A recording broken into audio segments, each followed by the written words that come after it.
దేవుడు తన వాక్కుని ఎవరికి పంపుతున్నాడంటే, ఎన్నిక లేని వారికి దేవుడు తన వాక్కుని పంపుతున్నాడు. ఇక్కడ చతురాధిపతులు ఉన్నారు, అధిపతులు ఉన్నారు, ప్రధాన యాజకులు ఉన్నారు. వాళ్ళందరికీ రాని దేవుని వాక్కు ఎక్కడో అరణ్యంలో ఉన్న యోహాను యొద్దకు దేవుని వాక్కు వచ్చింది. ఈ సంవత్సరము ఎన్నిక లేని నీకు దేవుని వాక్కు రాబోతుంది. దేవుని యొక్క లోతైన మర్మాలు నీకు తెలియబోతున్నాయి. దేవుడు గొప్ప గొప్ప వారందరినీ వదిలేస్తాడు.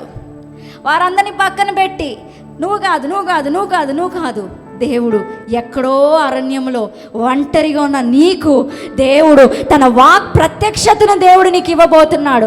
పరిశుద్ధ గ్రంథంలోని లోతైన మర్మాలను దేవుడు నీకు ప్రత్యక్షపరచబోతున్నాడు. వారికి లేని, అధిపతులకి లేని ధన్యత, అధిపతులకి లేని ప్రత్యక్షత, ప్రధాన యాజకులకు లేని ప్రత్యక్షత, అధికారులకు లేని ప్రత్యక్షత, అధిపతులకు లేని ప్రత్యక్షత ఎక్కడో అరణ్యంలో ఉన్న యోహాను యొద్దకు వచ్చినట్లుగా నీకు ఈ సంవత్సరము దేవుని ప్రత్యక్షత రాబోతుంది.